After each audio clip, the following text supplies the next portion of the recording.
Hi, everybody. Welcome to the GameGO podcast, a podcast where we talk about video games and whatever the hell else we want to talk about.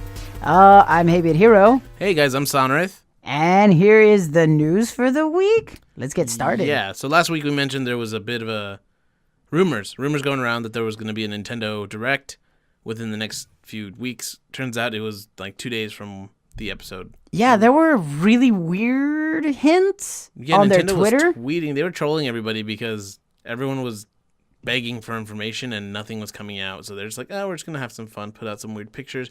There's a picture of the bird from Super Mario Odyssey that tells you where a moon is. Right. Or he gives you the name of it. And so they tweeted something with that, with like a little poem about how, like, I know a secret that you're looking for or something. Uh-huh.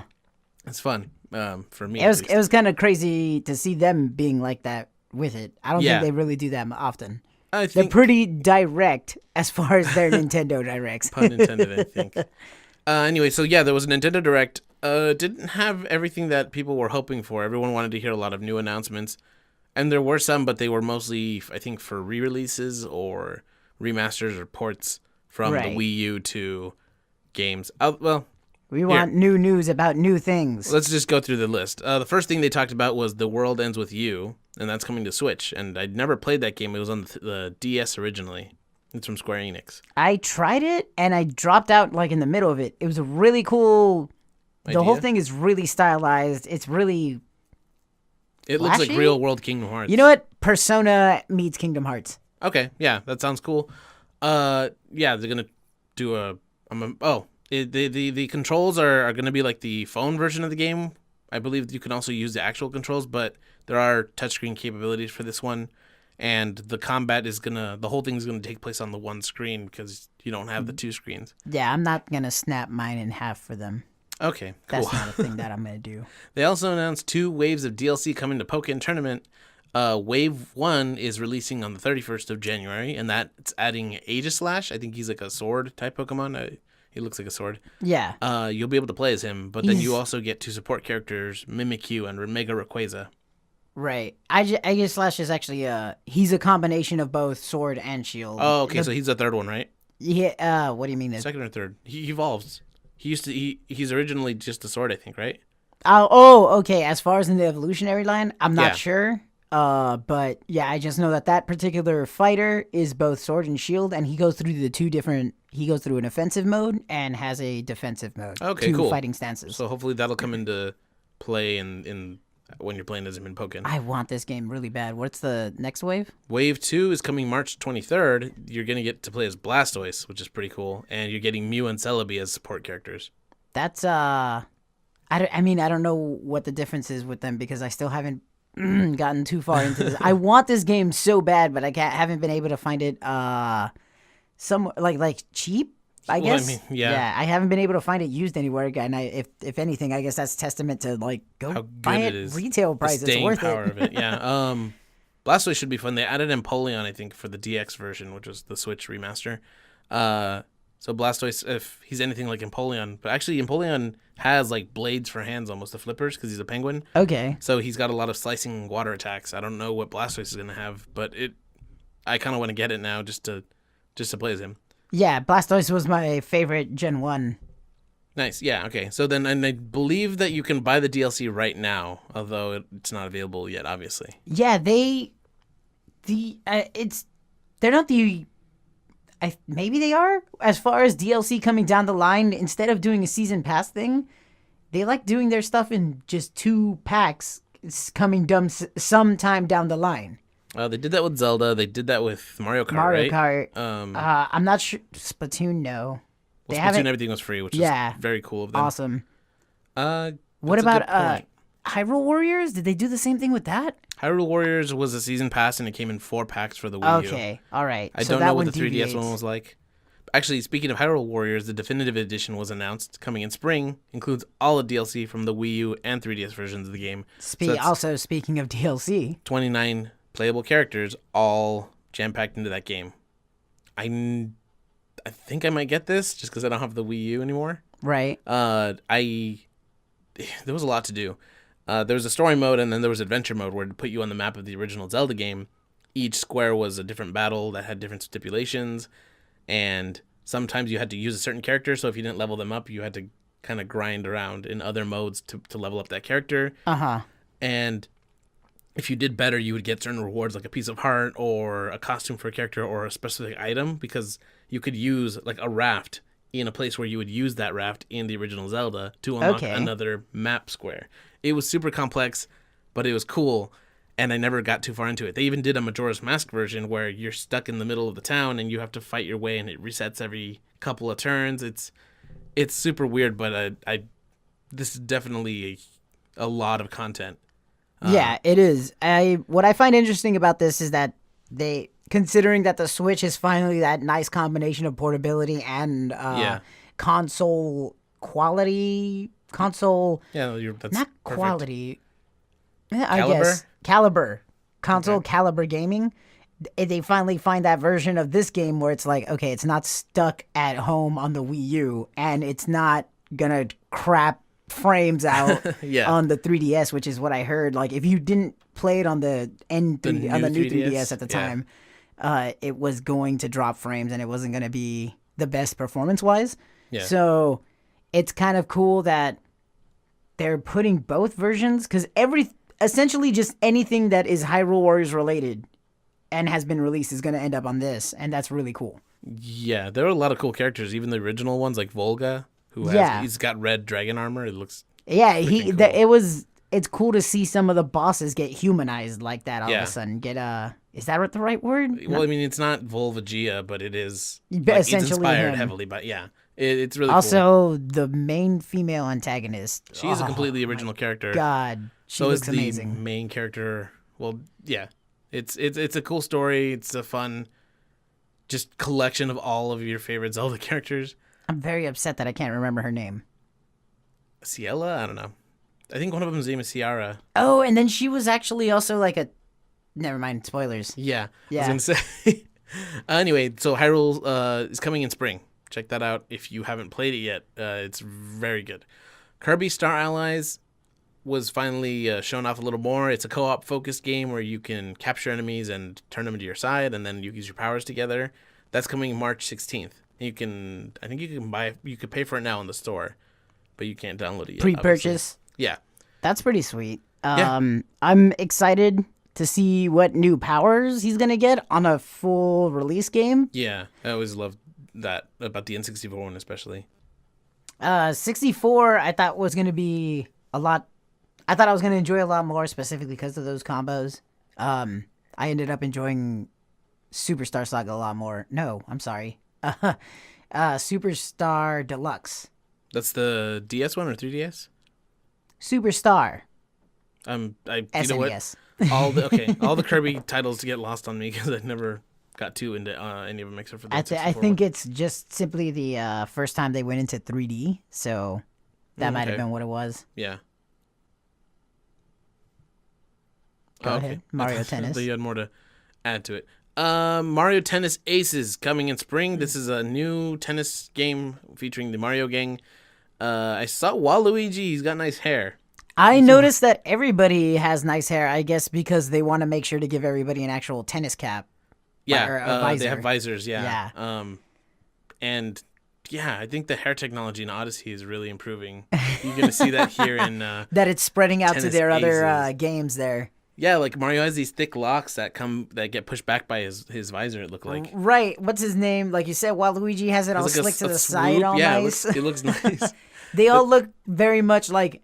It looks a lot more appropriate as opposed to in the past where they were still wearing their ridiculous overalls. Yeah. The girls would get updates and they would have actual like sporty outfits. But nobody else would, huh? Yeah, all the guys would still be wearing their overall uniforms. That's weird.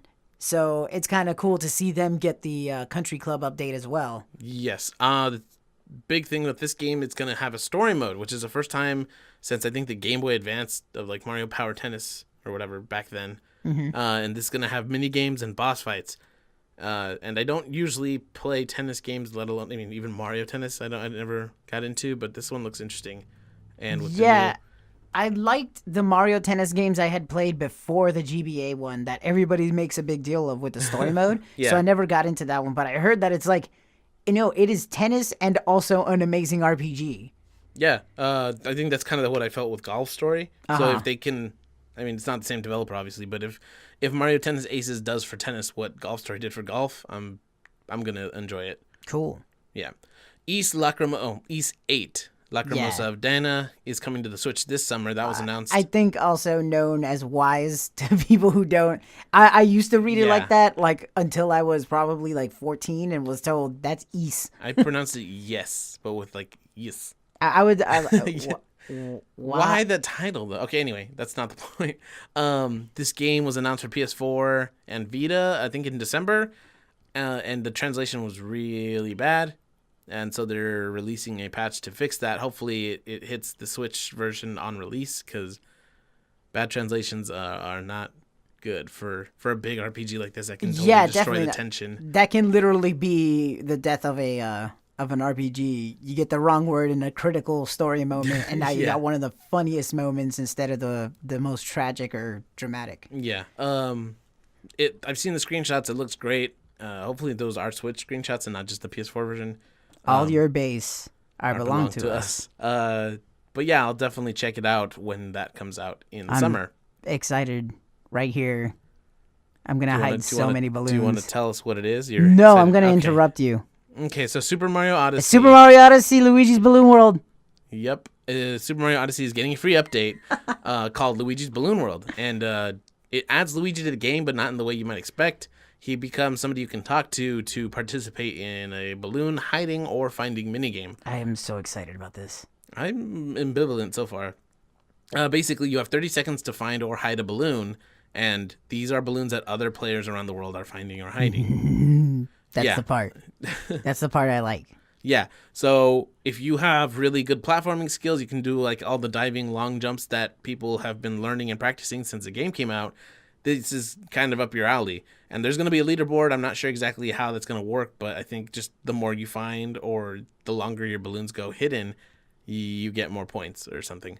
I didn't get a good look at the explanation for that.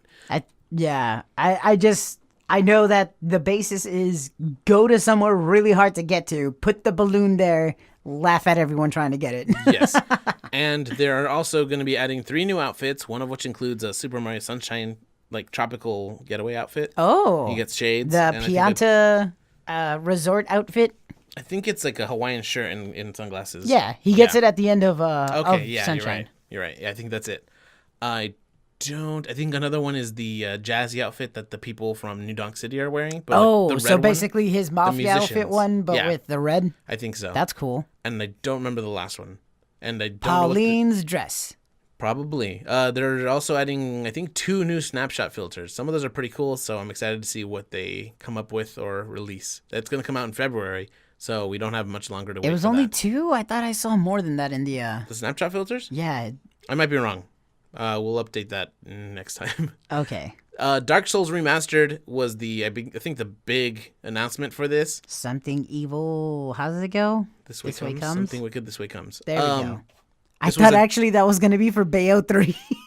Oh, that would be cool. But this was, I think, the final announcement of the Direct, which was a mini Direct, I believe, is what the official name for it was. You just see words and then a bonfire getting lit, and it's Dark Souls Remastered coming to the Switch May 25th. This is the first time that series has hit any Nintendo console. In fact, I found a screenshot of an interview like 5 years ago where somebody asked if one of the Dark Souls games would be coming to the Wii U. And I think the producer, designer laughed, or not laughed, but he was like, that's not really the audience that we're looking for. Mm-hmm. So it's cool now to see that remaster coming to the Switch. Which is doing so well. Yeah. How's the audience now, buddy? Yeah, right. Although, to be fair, that remastered is coming to the PS4 and Xbox One and PC. You know which one? So it's cool that they're fixing up that game. I just started playing the third one, though, and otherwise I would be interested in this. SNK has announced a new fighting game. It looks like a 2-on-2 Hey, what does SNK fighter. stand for? I don't know. Do you know? It's Shin Nihon Kikaku. All right. Or New Japan Project. Okay, cool. Then now we know. They announced SNK Heroines Tag Team Frenzy. Coming this summer, you're going to be able to play as a bunch of female characters like Mai and Athena from, I think, King of Fighters. And the fighting apparently is much like King of Fighters, although there are some differences. 2-on-2 fighting, and you have to finish off your opponents using a special attack. Also bikinis. That's a weird thing about the game. There's a lot of outfits. Weird. I mean, who is this marketed at now? Anyway, that's coming this summer. If you like any of SNK's fighting franchises, you're probably going to find a character you like in this. It's interesting that they're doing a fighting game that involves forcing the player to use a special character to knock him out. That's a Special move. A special move, sorry. It's like a PlayStation All-Stars Battle Royale. Yeah, which, I don't know. A lot of people who did play it... It was fun. ...say good things, yeah. It just was weird. Yeah. And some characters were very imbalanced. And then, I mean... it draws from Smash Bros, which is already in its own category and weird in its own right. Yeah. And then adds the special move thing. That's what PlayStation All-Stars did. Yeah. This one, though, at least is going to do the 2D traditional fighting. Looks like straight fighting game just and with that that's what I'm wondering. That's kind of different to me. Yeah. Hopefully it'll be good because, I mean, the Switch can always use more good games. Mario and Rabbids is getting their, I believe, final update. I think I called this. I probably have. Or I feel like I you talked about this or very strongly. I felt a premonition about Deja this. vu. All right, so Mario and Rabbids, they finally revealed their final DLC pack. It's going to be Donkey Kong coming as a playable character and a new jungle world. I think all we've seen so far is that he can use a banana as a boomerang. But I'm super excited because this game is amazing and I want to play all of it. Yeah, this game, it came out, like, we just saw an article saying that apparently the XCOM dude is, like, blown away by what they did with his gameplay, and he's totally freaking looking at the genre, like, in a different way. That's good. That is fantastic. Man. Yeah, it's amazing. It's a trip to, like, they did that to my baby. Like, wow, I never thought about making you jump on enemies. Yeah, movement was basically suddenly now an offensive option. Yeah, that's a good time it's a good time to be alive as a gamer. There's a lot of good games coming out, and especially last year, 2017 had an amazing year. If you look at the game of the year, like nominees, it was hard to pick one. Well, Zelda, but there were also all of them could have won, and they would have deserved it. Mm-hmm. Anyway, moving on. Payday 2 coming to Switch February 27th. They had announced it previously, but they finally gave a date. They mentioned it will have local and online multiplayer, some touchscreen capabilities, HD Rumble for anyone who still worries about that. And they're going to add a character named Joy who has a red and blue colored mask like the Joy-Cons. That's a nice touch, and I don't think that's going to be in any other console. Yeah, this is really cool to see Nintendo but this is obviously a reference to, the red, blue, and it's Nintendo. Joy-Cons, yeah. But it's specifically the fact that this game is I would call it violent, and you do have to kill cops in it. It's a more morally ambiguous, or not even ambiguous. You're a bad guy. You're a bad guy. You have to kill cops in this game, and it's like, wow, like Nintendo really does. I'm not saying they don't give a damn about like the lives of cops or anything like that. Yeah, but what I like is that they're just, we are not for children. We are for everyone. So here's we're for gamers, old and new. Yes, we're young. Exactly. It's nice to see them lending out their likeness or any of their license to a game that is definitely rated mature, should not be played by children. And it's right there. It's a specific character. Not only that, but I think is a female. I think so too. I assume they were male, but then I think I had originally seen them as female. They also showed off a few indies coming to the Switch soon, actually. Celeste was announced a while back, and I didn't hear anything about it for a while, but they finally revealed it's coming to the Switch January 25th. You were really excited about this one, this too. This game looks you showed super me cool. They have a prequel kind of basic version of the game on a website that you can play, and the game is a platformer, but there's a lot of dashing involved. These two, as far as their production history, I guess, is what I would call it, they parallel each other. This and Tiny Barbarian. Oh, okay. Because, I mean, Tiny Barbarian is released by Nicalis, and it was put on a couple of different consoles, one of them being on the Switch. Yeah. They have the same thing. It's quote-unquote prequel. Its spiritual predecessor. Oh, I see. Yeah. Was is only on the developer's website. It's totally free. Cool. Okay. So then, yeah, they're very similar. It's a very cool platformer. You're going up a mountain, basically, and you have the ability to air dash. There's certain items you want to get, I think, before they disappear. I think there was an apple or a key. It's been a while since I played it. But then if you collect, like, a balloon, you get your air dash back until, before you hit the ground, which is normally the only way to Are the get it. balloons in the second version? Probably. Because I know... Because they were fun in the first, so I can't imagine they would take them out. The cool thing about it was that little visual indication of the hair color changing to let you know whether or not you still had your second jump. Yeah. And then, every time you'd collect your balloon, having the hair change as well. Just dash again. Yeah. So there was this cool chain where there's a bunch of balloons in the way. You have to, like, dash, dash, dash, dash. Or you'd sometimes have to wait until you're dropping at the right level and then dash. It was a lot of timing stuff, and it was really cool, and it looks overwhelming, but it was pretty fun. It was a very simple, intuitive After game. a few levels, like any other game, like at first you're like, holy crap, what's going on? Like 3-4 level into it. Oh, okay, like Super Meat Boy, it's within grasp. Yeah, exactly, dude. Yeah. Like, even the first level on Super Meat Boy looks pretty damn intimidating, and then you actually were there do any it and you're blades like, in that one? okay. I don't remember. I don't think there were Let's any go with the first. first couple of levels. Yeah. I'm going to go with. Yeah. The game is... I'm excited for Celeste. But they also announced that Faye, or I think it's Faye, it's F-E, is coming to Switch February 16th. You're playing as a fox, and it's a very pretty looking game. Have you seen anything about it? I know that I saw something on it, but I don't. I will show you the trailer after this recording. But it looks really nice. Kind of like Ori and the Blind Forest as far as visuals. But that is coming on February 16th. And the final announcement was that Donkey Kong Tropical Freeze is coming to the Switch on May 4th, on Star Wars Day. They're porting it over, and they're including Funky Kong as a new character. And he looks like he's going to be kind of an easy mode. He's going to have every other character's abilities rolled into one. So you can just roll all day, hover, and double jump. Well, on top of having everyone's abilities, he also has an infinite roll. Okay, yeah. So if you... I don't really know who that's geared towards. It for like younger people or people who just want to speed through the game. And what I'm thinking, I'm hoping that with the addition of Funky Kong is the removal of the super guides, where maybe where after so many deaths it would just give you items and invincibility and stuff like that. Whoa, okay, I could see them being used together. I don't know if they would take it out though. I know that on the Wii they were struggling with the super guides. Okay. And they were trying to figure out how do we put them in but still not just be pandering and require some skill. New Super Mario Brothers had it, right?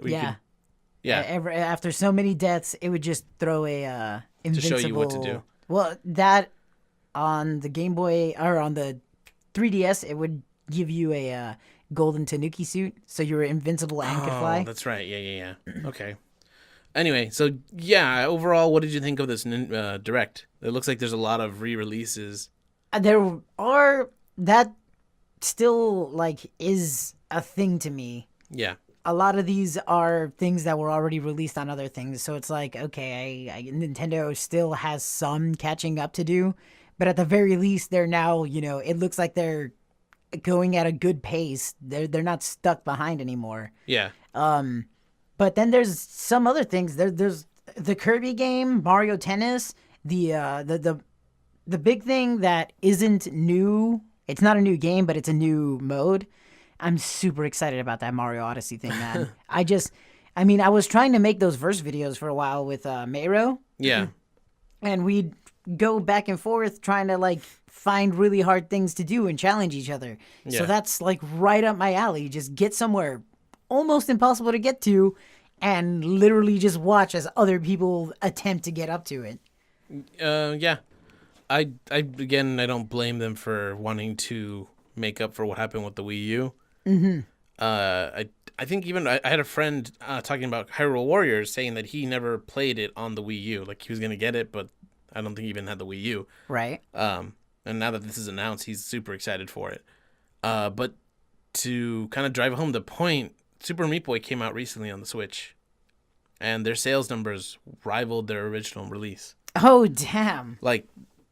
People are still willing to rebuy things. Yes, and then also the Switch is enough of an incentive. Being able to take Super Meat Boy anywhere is enough to $10-15 for that experience is not a problem. I'm hoping that also proves to be the point for the $60 titles. But I think games like Payday 2 and The World Ends With You and East 8, I hope they see enough sales that these developers aren't just going to shy away like, oh, maybe the Switch isn't the best place to be releasing all of our games. Right. Because that's what happened to Wii U, and it fell apart pretty quickly. But yeah, I'm super excited for all of these releases. Maybe with the exception of like SNK Heroines. I don't know if I'm going to play that. But Mario Tennis Aces, Hyrule Warriors Definitive Edition. Like I said, I'd be playing Dark Souls Remastered on the Switch if I didn't just get the third one. So, what I like about Dark Souls and SNK Heroines being announced, though, is it really is setting that tone. That Payday, Dark Souls, and SNK Heroines. We're not just for children. We are not. We are.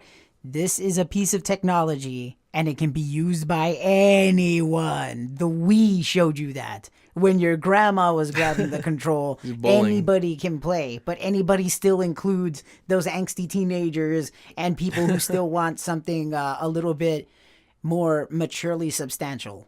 Yeah. I'm very excited for the Switch's future. And here's another rumor. So last week we mentioned that there might be a Switch Direct, or a Direct, and there was.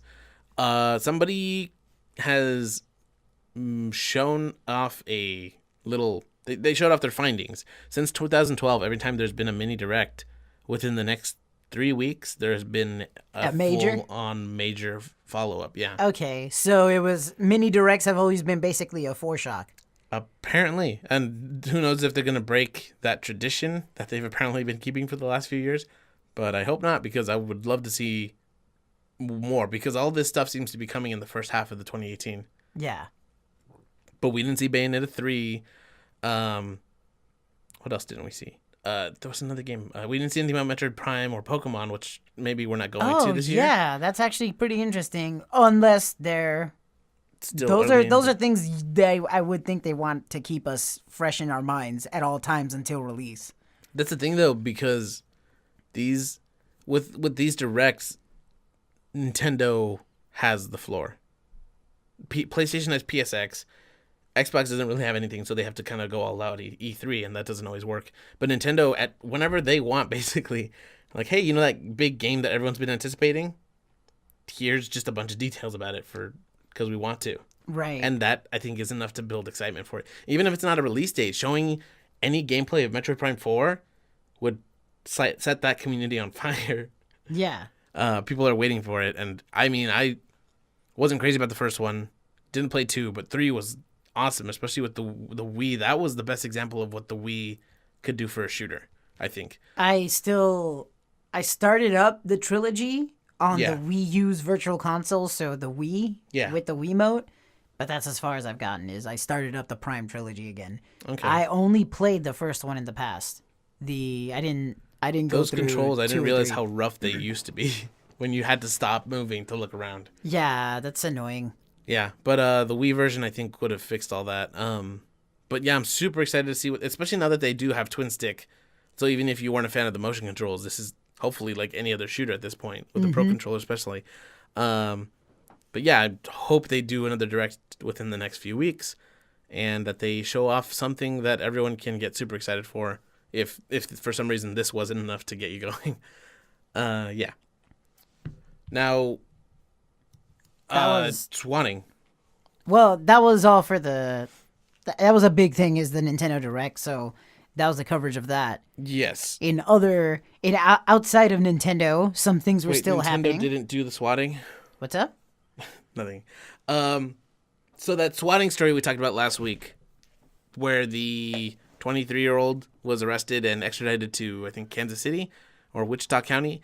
His name is Tyler Barris, and he has been charged with involuntary manslaughter. I did not know that. Yeah, so... Nice. Good.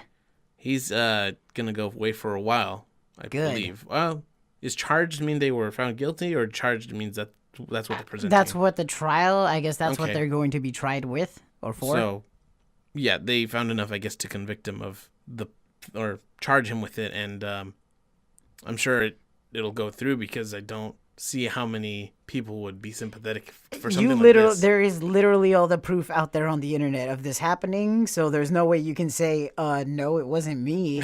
And as long as everybody is of the opinion, yeah, you're why that guy is dead, this guy is pretty much going to jail. Yeah. Although the officer that fired has been paid on administrative leave, I think, while they investigate. A lot of people are blaming that officer, and I know that police brutality is a big problem, but I think if you get a phone call saying someone's been murdered and they're about to kill somebody else... No, it doesn't... you can't... This is exactly why you can't go into any door firing no matter what you're told beforehand. No matter what you're told beforehand. All right, well... This is exactly the opposite. This is 100% an argument against what you're saying. That cop... normally, I feel like that cop did mess up. He did mess up, but also I understand as a human. I don't blame him for what happened. He obviously made a mistake. Yes. I don't blame him. Yeah. I'm not saying that. I can understand. I understand why he made the mistake. Yes. He absolutely should not have reacted in that way. Well, But and that's easy to say now because it was fine. But in that moment, obviously, you make split decisions, and sometimes it's not the right one. So, whatever happens there, hopefully it's the best case scenario for what has happened so far. Another game has been remastered this year. Well, several, I guess. But specifically, they announced that Assassin's Creed Rogue is getting remastered. It's coming to the PlayStation 4 and Xbox One on March 20th. Did you play Rogue? No. Do you remember which one Rogue is? Since 3? Is 3 the one with the Native American? Yes, Connor. Since 3. Okay, I have been out of this. There's 3, and then there was 4. And then 4 had an expansion half. Maybe I played Freedom 4. Cry. 4 is Black Flag, right? Yes. Okay, yeah. I played 4. I think it's... Yeah, 4 is Black Flag. So then when they announced Unity was going to be the first next-gen Assassin's Creed game, they wanted to cater also to the people that weren't jumping onto the next console right away, and that was Assassin's Creed Rogue. Oh, so they were still also supporting... There was one for each one. Okay. Yeah. Heard it was okay, but I think with all the Unity drama, it just kind of fell off the face of the earth. And you play as a assassin who turns rogue. You become a Templar. Okay. And it takes place in the North Pacific, so you have a ship for breaking ice, and there's a lot more ship combat in that game. I think it's closer to 4, but you're not a pirate. You're a Templar. You're an assassin hunter. Yeah. I never played it, and it seemed really cool because you do get a Templar's arsenal. You're not just an assassin this time, so I'm probably gonna try it out. If hopefully it's not $60, but we'll see. One of those things that I think I was listening to the Game Informer podcast, and they were talking about something that I've shared very much with them, I forget which one of them was saying it, but the forced ship combat in Assassin's Creed, assassins aren't directly related in any way to naval combat. Yeah. There is absolutely no direct tie for a really long amount of time.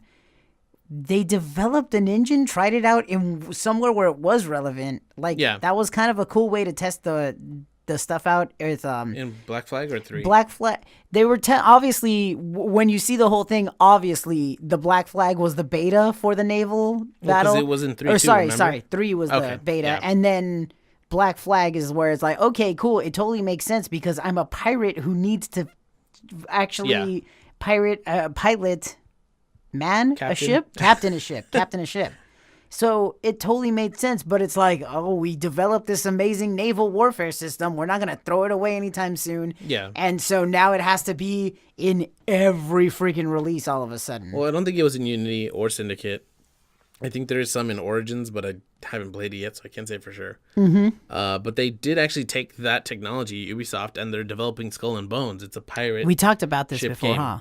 I don't know if we have. I think we did, and if not, I was yeah, go make another effing game. We get it. You have an awesome pirate ship thing. Yeah. Go make another game out of it. Stop making the assassins suddenly find a reason to go out to sea. Yeah. But Rogue, I might get it. Depends on... Because they did that one Ezio remaster, and it looked worse than the original game. Oof. Yeah, it was bad. But if it looks good, I might rent it or buy it. We'll see. Bad news if you're playing Pokemon Go, maybe. They are dropping support for older phones. If your iPhone specifically isn't compatible with iOS 11, you will no longer be able to play Pokemon Go. So that's a kind of a crappy it's a crappy decision. I would hate to be still into Pokemon Go and then find out I have to stop because I can't upgrade my phone. Yeah. This seems kind of I'm wondering how hard my eyes would roll if I heard the business side of this stupid decision. Yeah, and it's made all the more suspicious or just odd when you consider that the new phones that are compatible with iOS 11, they don't have to be updated to iOS 11. Right. So they just have to be compatible with it. But iOS 11 also happens to be like the nosiest version of their newest iOS. Yeah. So, oh no, now your favorite game, which is the #1 selling or most downloaded app, coincidentally can't run on anything but our most perverted version of the system. So, pretty much, sorry if you don't let us basically just stick our metaphorical noses in your business. Yeah, noses. In your business. Yeah, I bend over. haven't really played business. Pokemon Go much lately. But I mean, like I said, I can't imagine having to stop because of my phone. That's unfortunate. No word on the Android version though. It might not be that at all. It's probably some other. It's still weird technical BS, and it's still going to be BS. But it's, yeah. Yeah.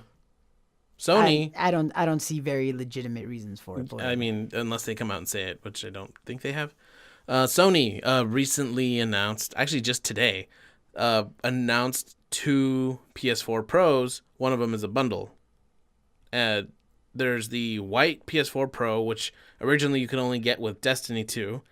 Now you're able to buy that by itself. I think it's $400 and it's a 1 terabyte edition. And they've also just revealed the Monster Hunter. It's called the Rathalos edition, which is a dragon in Monster Hunter. Is that the big one on display at a? I think so. Yeah, that's kind of it's like Jurassic Park with the T-Rex. Monster? Okay. This is, the Rathalos is like their iconic. That thing looked amazing. Yeah, the game looks amazing, but yeah. It's called the Rathalos edition. It's red, and the controller, it has red with little crests on like the handle parts, and it has like a little Monster Hunter golden insignia on one of the handles for the control. It looks really cool. I believe that one's going to be around $450, and it releases on January 26th, same day as Monster Hunter World. If I didn't already have a PS4 Pro, I would absolutely be buying that because it looks freaking dope. Right. But I do. And I can't justify I'll just sell that one and lose some money because I want a nice PS4 Pro, especially when that one works fine. With the Destiny 2 white version, are they selling these because it wasn't the system seller they were thinking it to be, or? I feel like they're just because the only other option right now is just the jet black one. So I think they're trying to just open up, if you want a white one, go ahead. We still have it. Yeah. Or maybe to debut it and push the sales, it was with Destiny 2, and now that has died down. Slowed down, yeah. Okay. Maybe. Either way, they both look really nice, and the white one even comes with matching controllers, so if you have a certain aesthetic, that's totally an option. So that's all the big news for today. For the week. For the week. Yeah, not just the day. That. None of that happened just today. The PS4 Pros did. None of it. None of it but the last thing. So what have you been playing, 8-Bit? I'm trying to think, and I don't think that this week I've really hit up anything new. I know that I already talked about Doom before, and I played a little bit more of that. I've been on my Splatoon grind. I've been wanting to do some ARMS and just have been finding myself too busy. And let's see. I have not even gotten to try the new stuff of the Zelda DLC. I have it. Jeez, yeah. It's been out for ever now. A bit. I want to get on that. Yeah. And now it sucks because all this new stuff got announced. It's like, what's going to fall by the wayside now? Find time to do that before you can't. Yeah. What have you been up to? If you've been watching the live streams at all, I've been playing through Batman the Telltale series. You know I don't. This is for the viewers. I played through the first season. I didn't start the second one yet, but I never played through the first one, and that was free on PlayStation Plus. So I finally jumped into it, put on 5 episodes in 5 days, and Oh, nice. just, went right through it. It was a lot of fun. Wait, you went through the 5 on stream in 5 days? I believe so. Okay. Yeah. I'll tell you though, the ending didn't really satisfy me all that much. It felt like the opposite of Guardians of the Galaxy Telltale series, where this one started off super strong, but by the end of it, it kind of It fizzled got out started petering out instead of... a little bit. And I'll tell okay. you, the problem was there were some cool decisions early on in the game, and some of them I can't imagine how different the game would be if I picked one, Another decision. thing over what you had picked? Yeah. But near the end of the season, it kind of started to like meet all at one point where I can't imagine that it would be all that different if I had made these critically different choices. Like Right. it didn't really. I mean, obviously, I can't say much without spoiling it, so I won't. But the decisions I made didn't seem to affect so much the destination as it was the journey, which I guess is the point. But even with Guardians of the Galaxy, it felt like there were a few differences you could achieve if you made certain choices well or badly. I think the problem is kind of with Mass Effect or 3. You remember how people were mad about the ending? Yes. Uh, Very... So upset they changed it? they added something to it. They added basically like a Fallout style montage where it shows Right. you different how the people you interacted with all got changed instead of just an overall. The problem I think is that you can either lead up to the ending with choices that you've made and then have that decide the ending for you, and then some people might be like, I didn't want to do that. I was robbed of my decision at the end. But it's like, no, you made these decisions and they crafted that ending for you. Right. Or the opposite, which I think is what Mass Effect did. And it's like, okay, you made all these choices. Here's one more, and this is the one that matters. Yeah, Which, yeah. again, it's like, well, then what's the point of the other choices? With Batman, it felt like things were going to end the same no matter what. And only minor things were going to be affected by all my other choices. It like I said, it was a fun story. Definitely like a Batman style thing where it's like, and they lived happily ever after because it's Batman and you can't change him too much after 75 years of comics.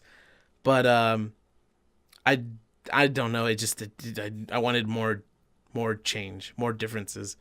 From what I can gather, a few things get rearranged if you make choices differently. I will have to replay through it just because I don't want to rag on it for not making a difference and then find out that this character would have died instead or everyone, like I don't want to assume that these choices won't make a difference. But overall, the music is really good. I thought it was almost out of the Christopher Nolan trilogy. The action is pretty good. There's some moments where I was doing QuickTime events, as you do in these games, and it seemed to kind of give me like half a second to respond, and it didn't really seem like that was intended. Like it lagged a bit, and then catching up, it just skipped over all of my abilities to enter like X or circle or triangle. Elaborate more on that? What do you mean? Okay, so you know how like, okay, let's say there's a fight, someone coming at Batman. Yeah. You're supposed to push X, In, and then in a certain time. he right? blocks circle to block another one, and triangle to punch him. Okay. It seemed like it would lag, and then when it started to play the actual thing, it'd be like X, circle, triangle, and there's no way you're gonna push it that quickly. Oh, okay. So that was an occasional hiccup. It wasn't a delay in the input. It was, or I guess exactly that. It would delay your input. No, it would delay the free time, and then it would speed up the critical moment where I need to push the right button.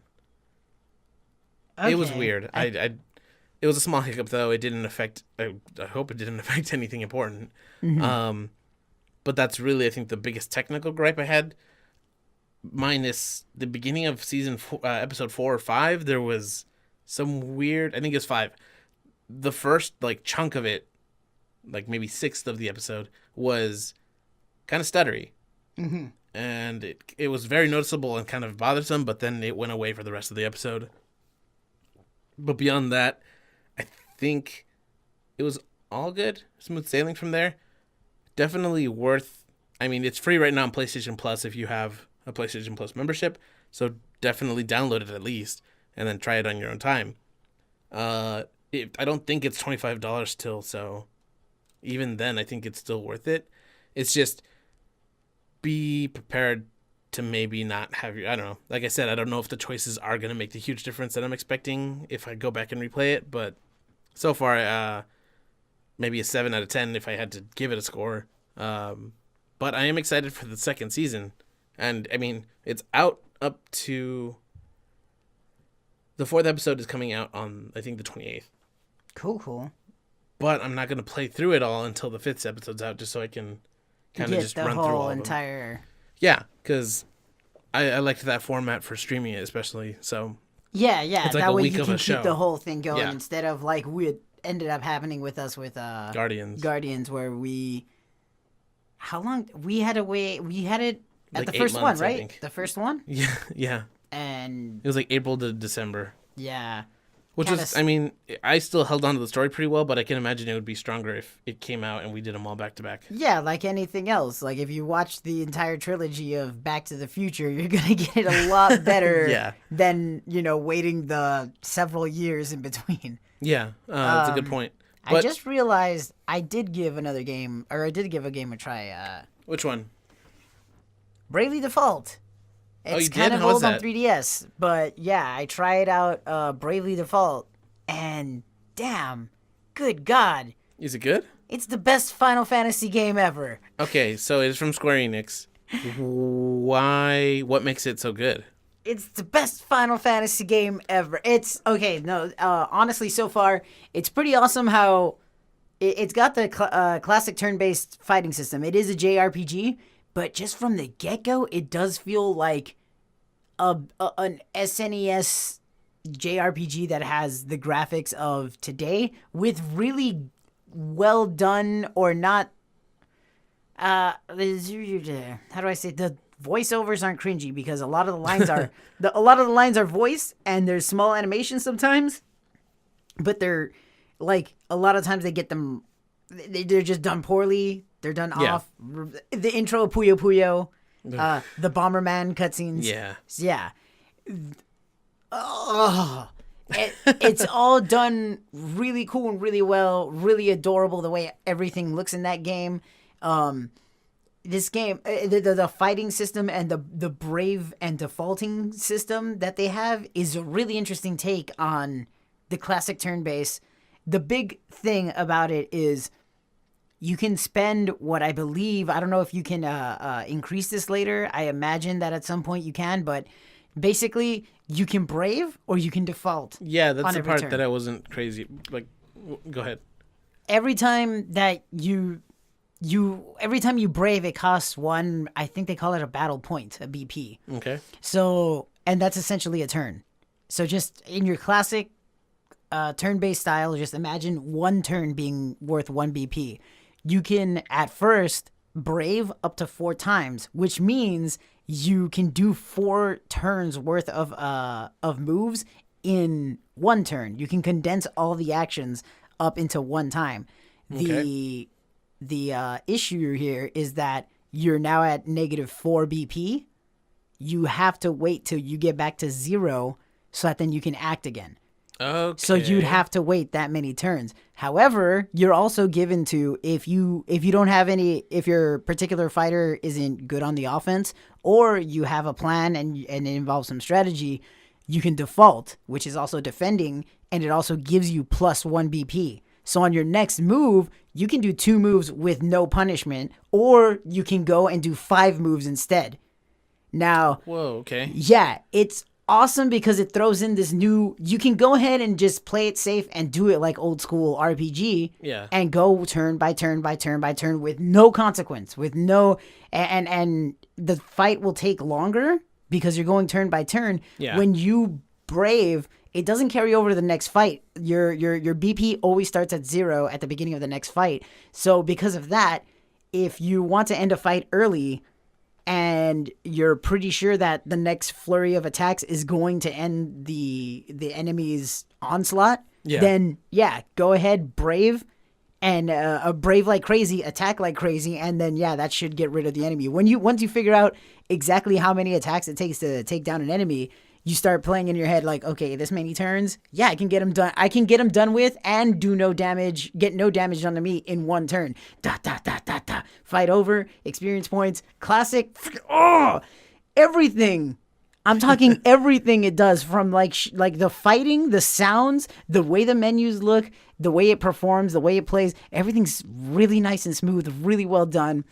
If you already know JRPGs, you barely need to be told how to play this stuff. The only things you really need to know is, everybody can cast any magic. Once you buy a scroll once, and your team is using that same scroll every time they use a spell. It doesn't use up the scroll. Your entire team, though, now is allowed to learn that magic or use that magic, provided they have the job class, which is... Another thing about this game. I love job classes in games. I'm not being sarcastic, by the way. You can jump. Any member can be any class. Yeah. So, like I said, this is the best Final Fantasy game ever. Nice. Yeah, it definitely sounds like 4 or 3. Even 1. Well, but you couldn't jump between classes in that one. No, in 3, I guess. You were an Onion Knight, and then you could jump to better classes the more you leveled up. And not only better, you can at any point reassign and go ahead and start leveling up another job tree. Yeah, that's how it was with the other one. Okay, cool. Well, it's crazy. And I haven't even gotten into much of the class stuff yet. I did for the first time, like the last time I played, within the last... For the last hour was when I had first swapped 2 of the characters' classes. I made the girl a brawler and the dude a mage.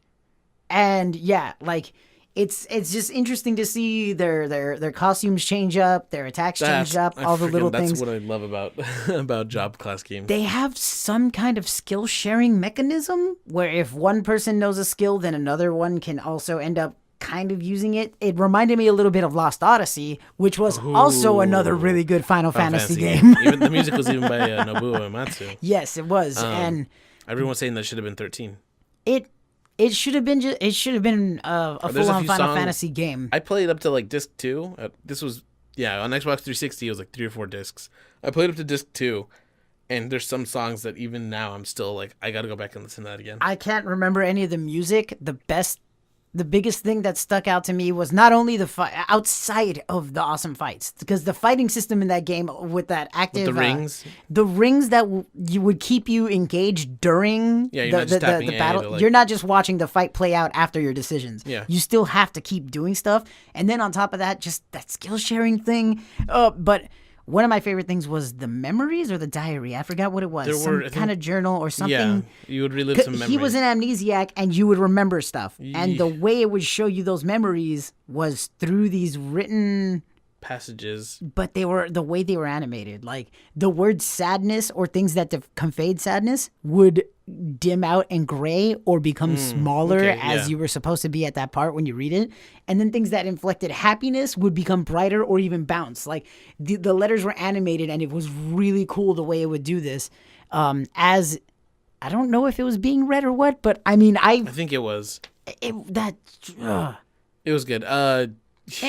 It was such a weird story. Like, you're an immortal character. An immortal amnesiac is who you are in that one. Yes, and there are a few other immortals, and I think they have special interaction with skills. That's any immortals can learn any skills off each other, and I think. But then normal characters that you had to like. They could, stipulations. But they could teach. The normal characters can't learn off anybody, but they can teach anyone. Was that the immortals could equip weapons to learn stuff. But then the regular characters had to learn from the immortals. Or maybe I have that twisted. Something like that. The learning thing was really cool. Ability system. Story was great from what I did play of it. And the opening cinematic is amazing. It's this huge war where people are using just normal, lances and swords. And I think they even have cannons. But then there's a bunch of characters that die. and then you just see this tower of mages chucking out resurrection spells, Yeah. picking them back up, Yeah. and then they just have to keep fighting. It's like So- you can't even die. You're just stuck here now. It was It's a cool twist on it. Like, I guess, yeah. Like in reality, if we had two You teams would or research two all these nations things. going at it, Yeah. you would see the mages. They're not going to put them in the front, and Yeah. they're going to go out like mortars, Artillery just- style. It was freaking cool. So Bravely Default, huh? Bravely Default, best Final Fantasy game ever. Yeah, like I said, go look at some music for Lost Odyssey, The or the music opening in this cinematic. game, by the way, too, is just everything. Yeah, The sound effects are both new and nostalgic. It's not using any old sound effects. but Just it has everything that same it does. feel. Yeah. Cool. Okay. It's. I heard Nier Automata has a great soundtrack. I need to play that. I need to play Nier Automata for real. Like, Yeah. I feel like every time I see anything mentioned about it, we are. It's 1/16/2018 today, and that game came out like half a year ago now. Maybe Maybe a little bit more than that, and it's like I can't delay that game any longer. Playing it, like, I should have played that week 1. I think. I think it either did or was nominated for a music award at the Game Awards, Oh damn! and I know Cuphead was also nominated. I think Cuphead I took think it. Cuphead took it. Oh, Cuphead. Maybe I'm wrong. Maybe I'm switching those. Either way, like that's how good the music is, and Cuphead's music was amazing. Cuphead. But I'm hoping that Nier Automata. I mean, like I need to just go and find the soundtrack and listen to it because people say that the music is awesome. Yeah. Anyway, back on track. So that's what we played. Right now, I've started Dark Souls 3. I'm 3 hours into it, but I'm enjoying it a lot. And I beat the first boss on my first try by accident. It was such a good feeling. Like, so it's a big knight with a sword in him, and I take it out, and he gets up and starts fighting me because that's what you do when people help you. You just attack them. So it's just a normal fight, and I'm like, kind of like, okay, I'll dodge and duck and attack him when I can. So as I'm streaming it, I'm like, oh, this is easy. Like, I should not have said that because at that moment, like Resident Evil 7 or 6 or 5 or 4, something just erupts out of his back, and now he's got this huge monstrosity that is attacking me and helping him move faster. Oh. So I'm like, Fun times. I even said this is probably where I'm gonna die because I shouldn't have taunted him with that. Yeah. This is easy You done messed BS up, son. talk. So I decided, hey, if I'm gonna go out, might as well go out swinging, literally, right? So I get in super close to him and just start like wailing on him, and I dodged maybe 2 or 3 attacks, luckily, because I don't think he expected, right in front of him. And I have like 1 little tick of health left. I think if you looked at my health, it would say 1 out of like 250. And I kill him as I'm shouting, desperation, desperation. And it worked. Didn't get the second boss on the first try. Oh, no, But- you didn't shout desperation at him? No, I think that's what happened. I think I should have. But the game is super enjoyable so far. Obviously, this isn't a full review. It's just my first impressions. But it's I don't know. It's fun to make these mistakes and be punished for them because a lot of games I feel don't do that nowadays. Where if you do mess up, you can reload or you will die, but then you will just get sent back to the last checkpoint, which isn't very far back. With this game, you really feel the consequences of even going into an area that you're not familiar with. I found like 10 enemies around a bonfire. I'm like, okay, I just need to back out of here very slowly. It's not even the good bonfire that I can like heal at. It's just a big fire that they started in the middle of the village. It was really creepy, and the whole thing, like that place That reminds sounds me like of Bloodborne. the beginning of the game I did? Bloodborne? Yeah, that actually they have pickaxes and they have super long limbs, and that I think that whole area and Bloodborne are like, peas in a pod there because it had the same vibes, and there's even dogs attacking people. It's fun though. And I will definitely give more of an impression once I get 50 hours into it, like most people do, or hundreds. I don't know. Are you gonna play anything else, or are you just gonna do those for now? You know what? We played DropMix. Well, we didn't. We played with DropMix. Yes. I have DropMix. I got the board. It is as How much was amazing it? as I thought it was gonna be. It ended up. I paid out of pocket 30, 25. Yup.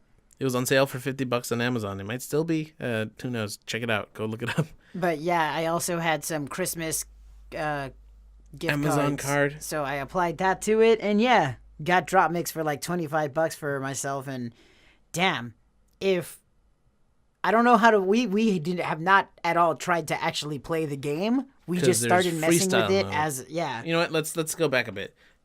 Harmonix makes DropMix. These are the people that did Rock Band, Guitar Hero, Amplitude. Well, at first, Guitar Hero, yeah, Amplitude. Yeah, I'm just kind of going back through there.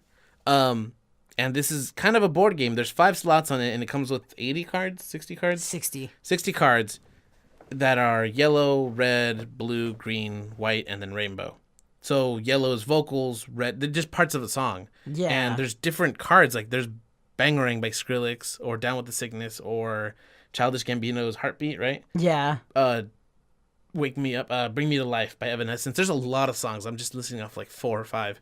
But each song is chopped up into parts and put on these cards. So you can put these cards down and basically just make a song or a beat or a mix. It's pretty sweet. From just all these parts. And sometimes because they change the tempo, they change the key. Yeah. And oh my God. Some of them get remixed so crazy well, and you're just throwing these cards down. Give it another, give it the 2 or 3 beats for it to catch up to the next measure, and suddenly you have one of the best combinations of sounds you've ever heard. You can save the mixes that you make, and thank God, because some of these are like he said, it takes a second for it to kind of get into the groove of it, but once it does, it's amazing. And this is probably the most unique experience since Guitar Hero and Rock Band came out with the plastic instruments. It's a fun little, it's like being a DJ. But easy.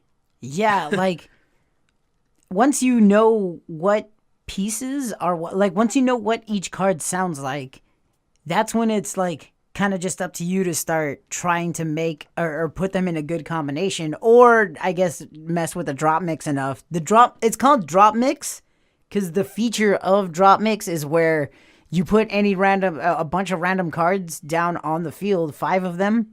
Any 5 random ones, you hit drop mix and it will immediately like remix itself. It does the drop. It mixes all the cards to or mixes all the pieces and bits of the songs of the card to determine the beat and the key. And the key. And that every time that you hit the drop mix button, it'll do that. It'll pick one of the random cards, take its tempo, take another card, take its key, and then I forgot what the word is. Transcribe the rest of the cards to match that one. And yeah, nothing against Disturbed. Nothing against Disturbed, but that card has never ever sounded good when it drop mixes. Didn't I find one that was okay? You found, yeah. Once there's a way. So some of the cards have all 4 colors on them, so they can be applied to any part of a song. You can use the vocal, the rhythm, the melody, or the beat of it. But the thing that sucks about them is that if you're not in a particular editing mode, every time you drop one of those rainbow ones, it will automatically do the drop mix feature to match that card that you threw down that has the rainbow thing. They're called wild cards, and like for the Down with the Sickness one, it it's like any drop where it just starts getting faster, and then it does the Yeah, and like I was saying, like that sounds fine. There's absolutely if you start a measure with it cannot go into anything else but that same song. There's just maybe end the card's beat with the instead of starting it, because it'll do the and you're expecting a really nice beat, but then suddenly everything's dropped and slowed down, and it sounds like garbage with everything else. Yeah. When we would take it in that editing mode where it didn't automatically drop. Yeah. When we would take it into there, the guitar and the drum beat, those 2 bits, at least those 2 bits sounded really good with most of the other stuff that we threw it with. Yeah. I don't think we really messed around with its vocals. No, because actually, yeah, no. I think I did on one of them we found a good mix. Okay. I think we had the vocals on that one.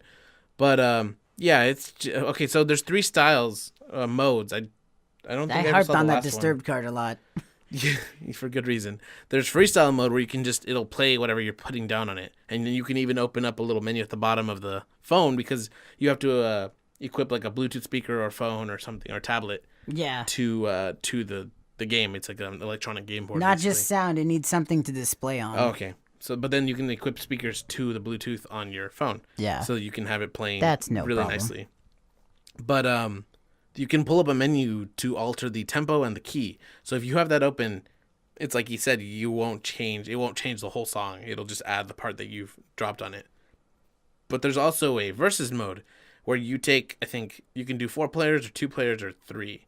And you can take 15 or 20 or 30 cards, and basically each card has rules on it, kind of. There's 3 levels to each card, and it's more than I want to get into here, but there is a game, and from what I saw, it looks pretty fun, and I would like to try it at some point.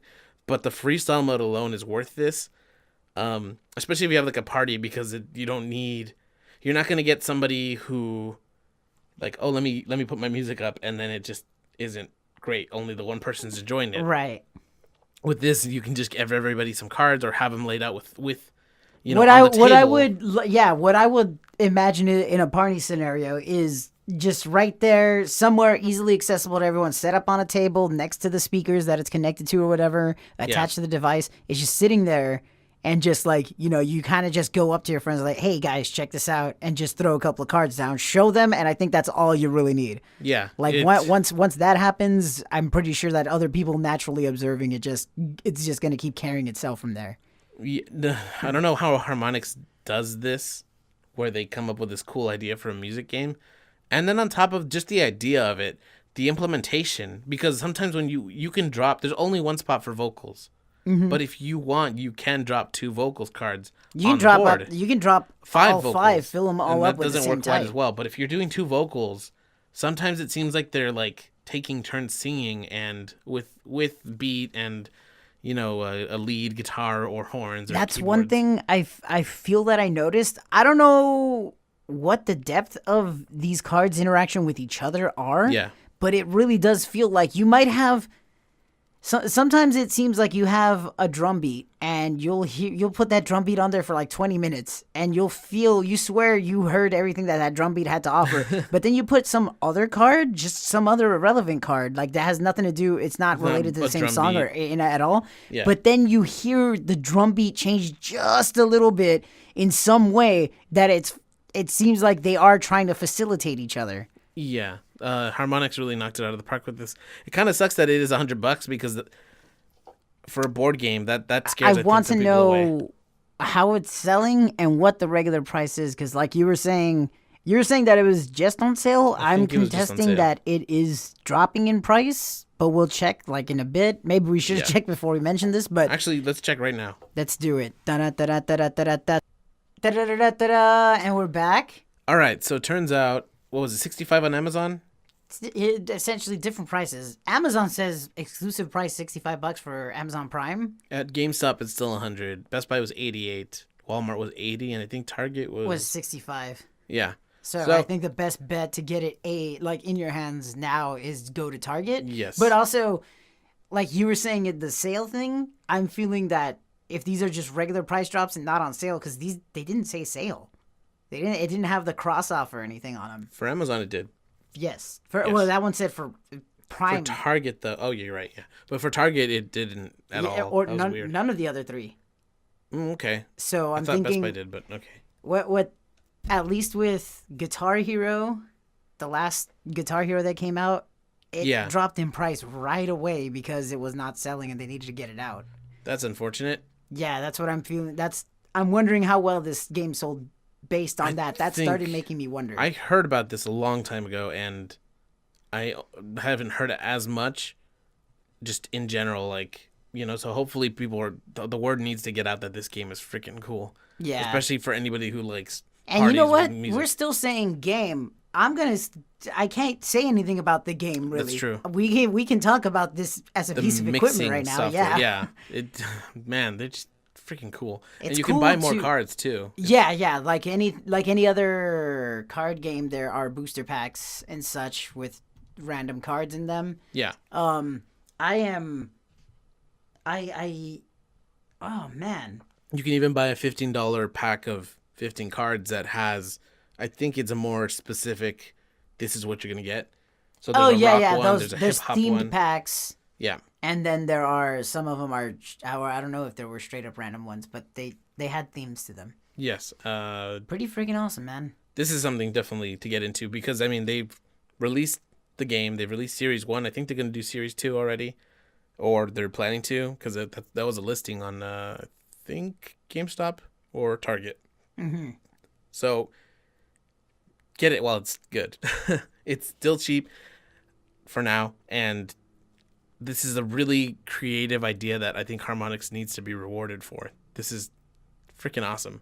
I can't say enough how cool it is to be able to just throw just random parts of songs. Like, I picked the stuff that I know at first, obviously, but then you start finding other things that you just didn't know you would like or you've never heard of before, and it's all freaking cool. Like, just yeah, if you were go halvesies with it with a person, with a friend, and then have some parties. If you have any friends who just are really into playing around with musical equipment too, like if they like mixing audio and stuff like that, they're gonna get a kick out of this. Actually, they might get bored with it. Because it's limited. Because considering that, you might want to show this to the guy who is always saying he's super into music, but you've never ever seen him make a thing. That specific person, go that find guy. them. You want to throw this at him, and then maybe you'll kick off a new superstar. Yeah, it's freaking. This needs to get in the ears and eyes and hands of everybody. I saw when I was looking on YouTube, a very frequent use was just jamming with it and throwing those things together and then creating a new song out of the bits you put together. Like, not using those, use it as the base, as a template for, and then actually write the song. Yeah, I can see that being a thing. It's very good, and well, that came out already, but there's a few things coming out this week that aren't out yet, and some of them I want to play. Wednesday, January 17th, you got Star Drone for PS4 and Star Drone VR for PSVR. Full Metal Fury is coming to Xbox One, which looks like a Scott Pilgrim-esque brawler. I don't like Streets of Rage. Oh, okay. Yeah. I was like did borrow their aesthetic? What do you mean? But okay. No, it's a brain beat fart. 'em up. Yeah, beat 'em up. Thursday, January 18th, you got 5 games coming to the Switch, and it seems like nothing else coming to any other console. First is Worlds of the West. Darkest Dungeon, I think that includes the Vampire Masquerade DLC. There's a weird game called Oh, Sir, the Insult Simulator, and Oh, Sir, the Hollywood Roast, which I don't know if that's like a Jackbox I want to see what those are. thing. Yeah. And, oh, you know what? Actually, it's just a 4. I think I jumped the gun on one of these titles. Because that one, what do you mean? Night in the Woods, I thought was coming out on the 18th, but it looks like it's coming out February 1st. I don't know what happened. There's a mix-up there. Friday, January 19th, you got Kirby Battle coming to 3DS.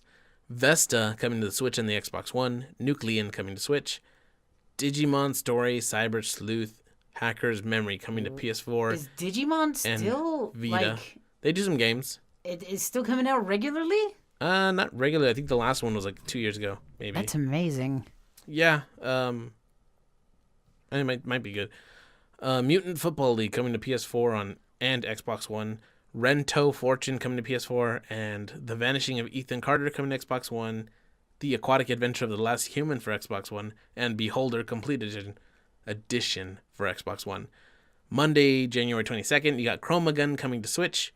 And Tuesday, January 23rd, you got Lost Sphere coming to PS4, PC, and Switch. Shoe for Switch. The Inpatient for PSVR. Iconoclast for PS4, PC, and Vita. That one looks really cool.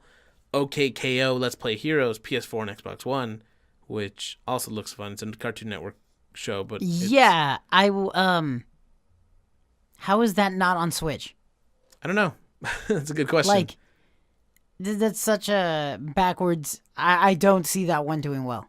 Okay. I immediately don't see that game doing well. Not only because it didn't go to Switch. Because it didn't go to Switch. Oof. All right. Well, if you don't release your games, you don't on Switch, you do bad. It's a lesson learned. Assassin's Creed Origins: The Hidden Ones coming to PS4 and Xbox One.